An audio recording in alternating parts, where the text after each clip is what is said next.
Assalamualaikum warahmatullahi wabarakatuh. USM News kembali hadir menjumpai Anda. Beragam informasi menarik akan kami sajikan untuk Anda selama 30 menit ke depan. Bersama saya Yeremia Fioni dan berikut USM News selengkapnya.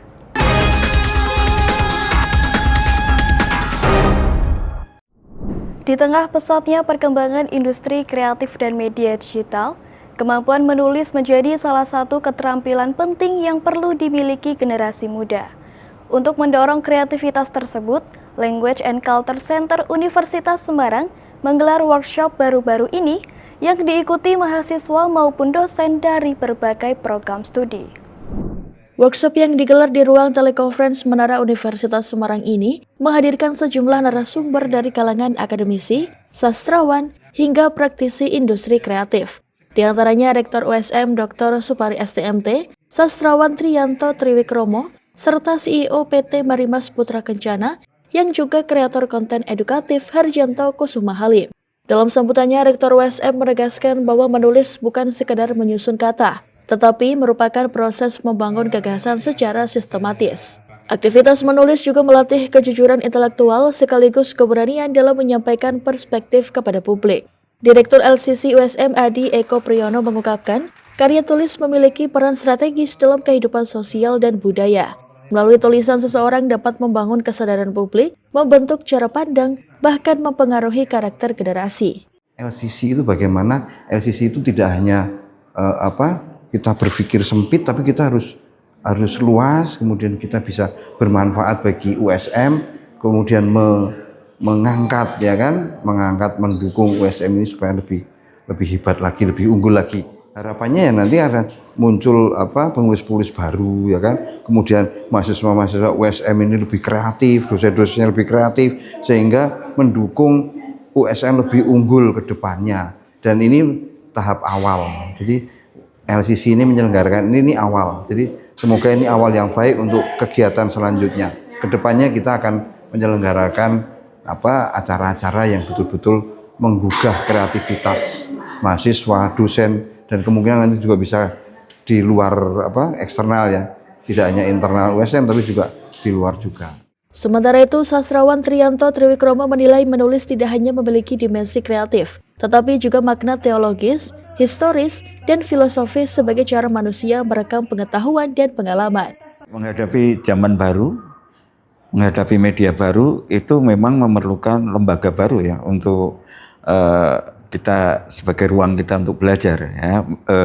Maka kehadiran USM LCC ini, Language and Culture Center itu saya kira perlu karena memang menghadapi dunia baru, menghadapi media baru memerlukan cara pandang ya baru terhadap bahasa dan kebudayaan.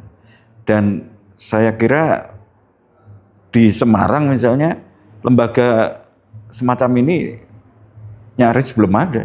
Sehingga diperlukan lembaga yang memperhatikannya supaya ada manusia-manusia baru yang juga belajar bahasa dan kultur supaya menghasilkan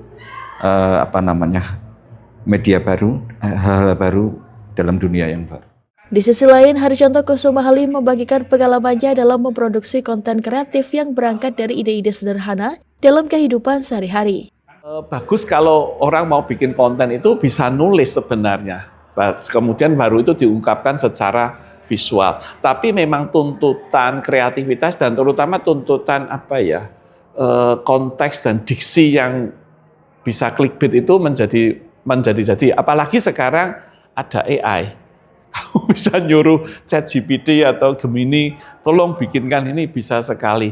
Nah ini, tapi saya melihat tetap masih ada ruang untuk kita manusia berkreatif, tapi saya nggak bisa memprediksi 10 tahun dari hari ini seperti apa kemampuan literasi dari AI misalnya. Tapi kalau saya yakin, tapi mungkin AI-nya naik, manusia juga naik. Jadi sampai kapanpun mungkin tetap akan ada pembeda antara AI dan manusia dalam hal kreativitas. Tapi saya ingin menekankan bahwa untuk bikin video pun, visual pun, kemampuan literasi, baik menulis, membaca, mendengar, itu juga tetap harus diasah sebelum membuat sebuah visualisasi dari sebuah ide atau narasi.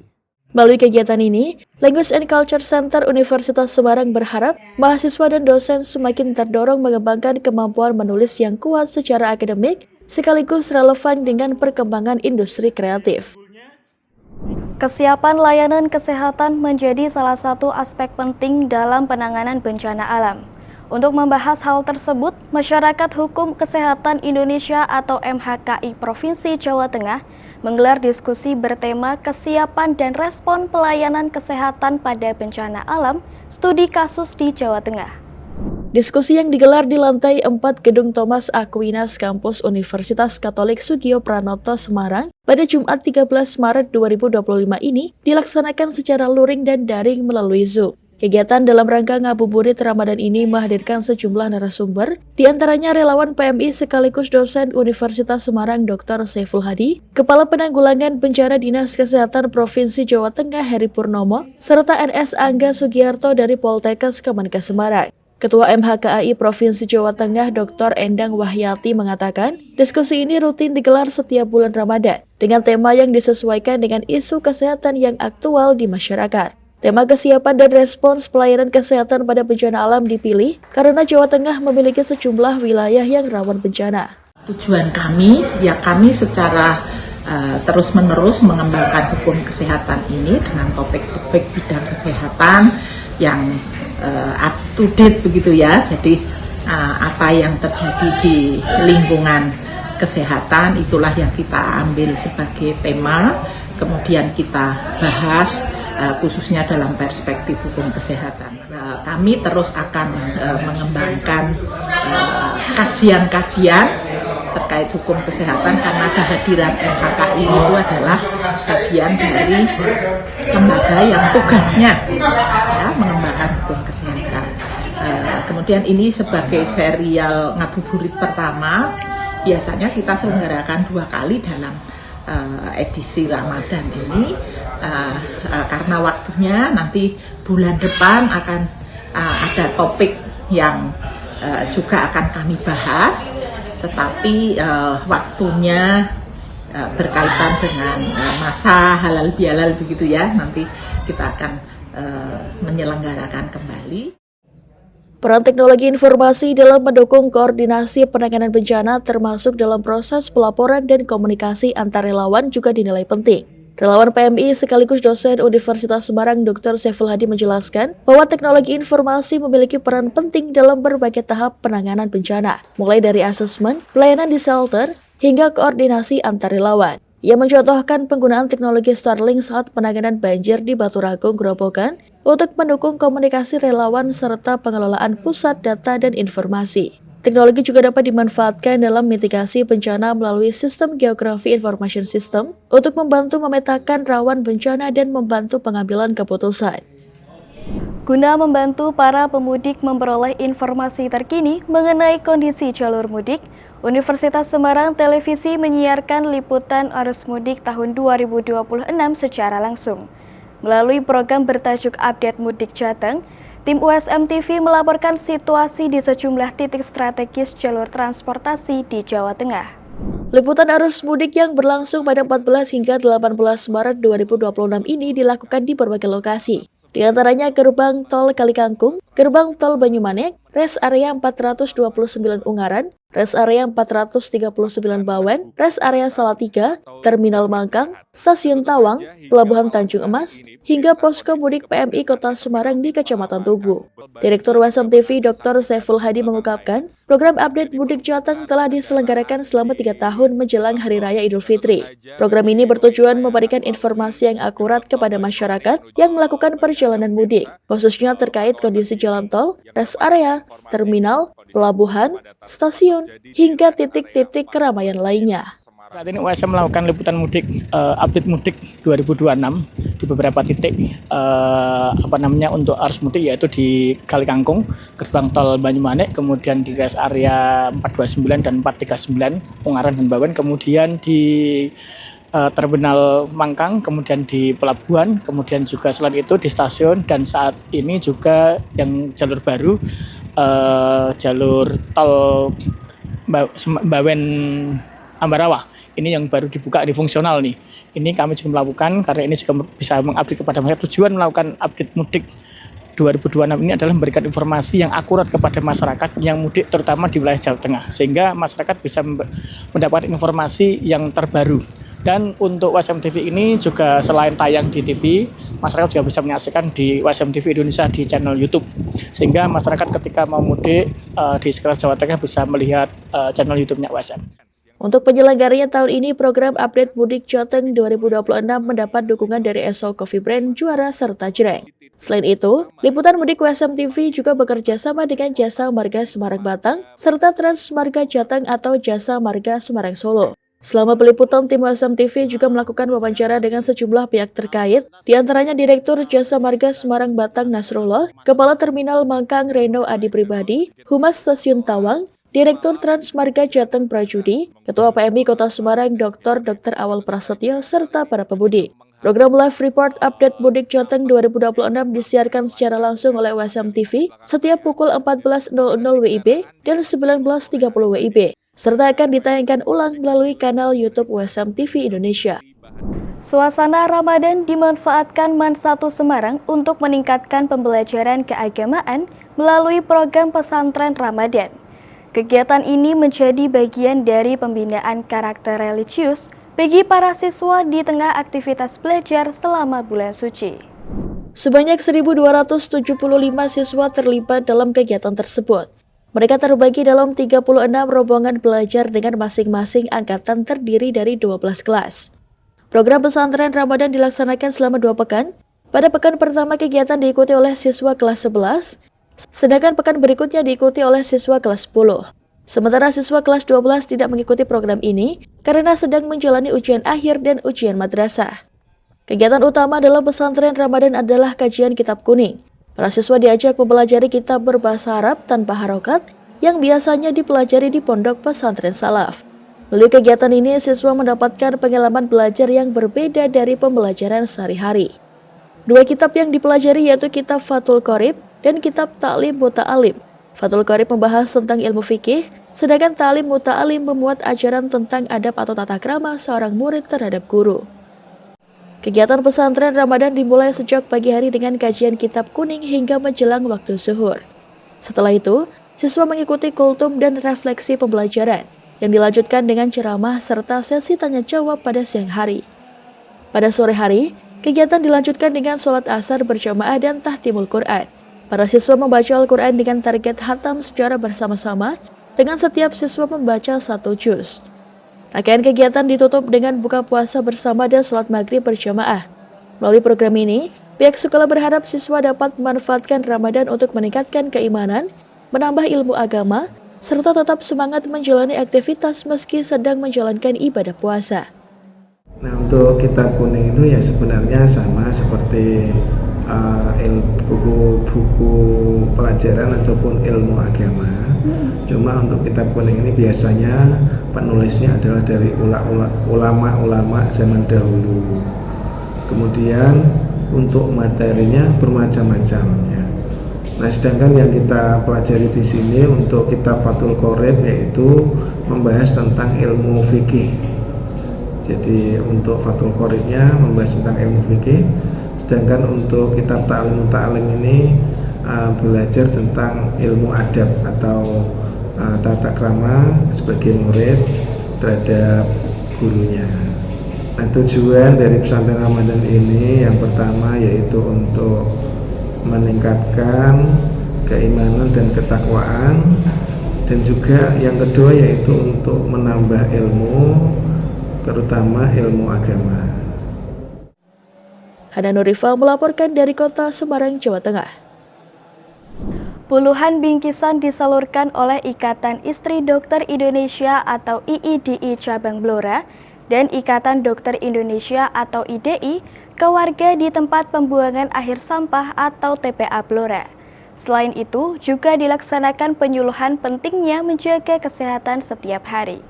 Sebanyak 60 bungkus diberikan oleh IIDI Cabang Blora dan IDI Cabang Blora di TPA Desa Temurojo, Kecamatan Blora, Kabupaten Blora. Kegiatan bakti sosial di tengah bulan Ramadan dilakukan sebagai bentuk kepedulian dan berbagi kebahagiaan kepada masyarakat, terkhusus di lingkungan tempat pembuangan akhir Desa Temurejo.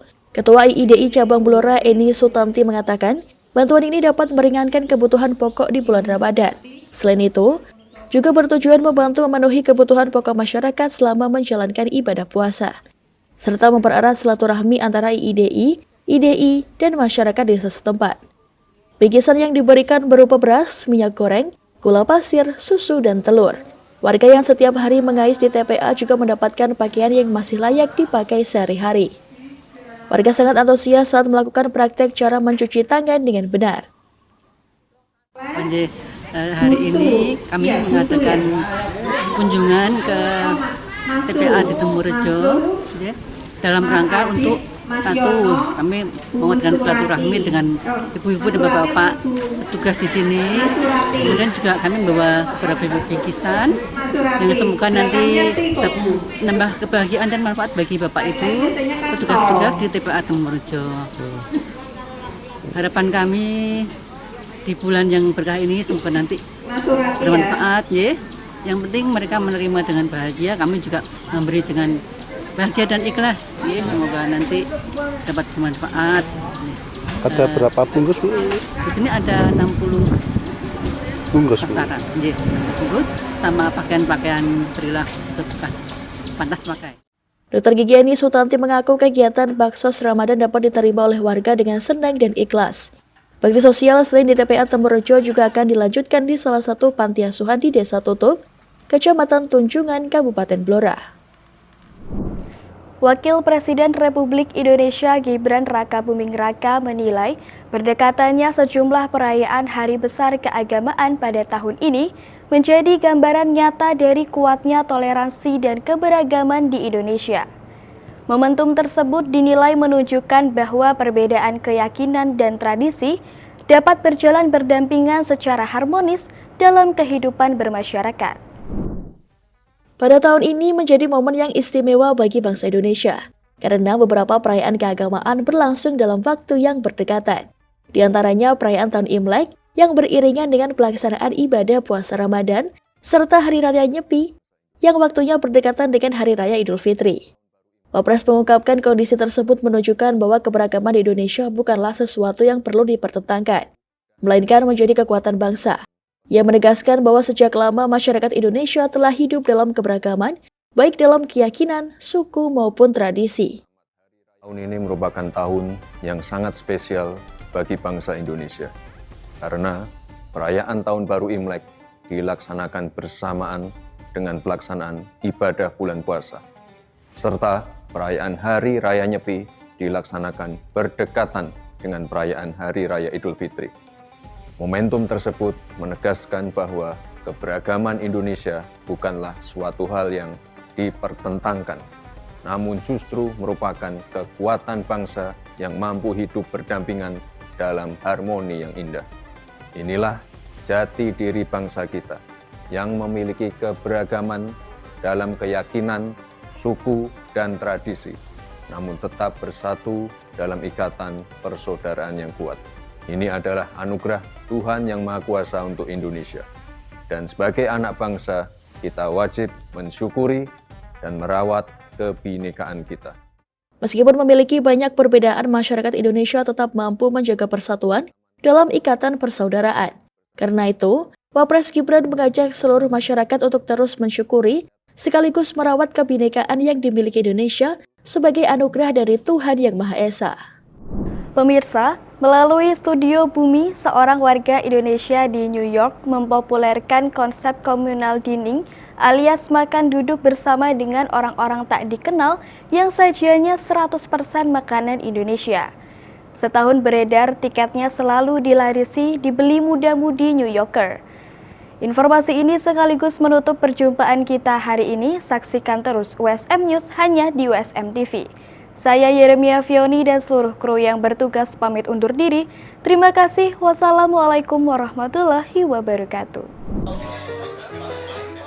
Ini bukan restoran, melainkan acara makan malam bulanan berbayar atau communal dining di kota New York. Menunya 100% makanan Indonesia. Tamunya mayoritas muda-mudi Amerika dan internasional yang belum banyak tahu makanan Indonesia. For this, it came up as an ad, and then my partner's Indonesian, and we don't usually find Indonesian food as in like such a great setting as this. So we're like, we have to go. I felt like I really liked the seasoning, and usually it feels very sweet. I have a sweet tooth, so I liked that everything was kind of sweet. Communal dining ini lahir pada 2023 akhir lewat Studio Bumi, inisiatif warga Indonesia di New York, Bagus Wicaksono.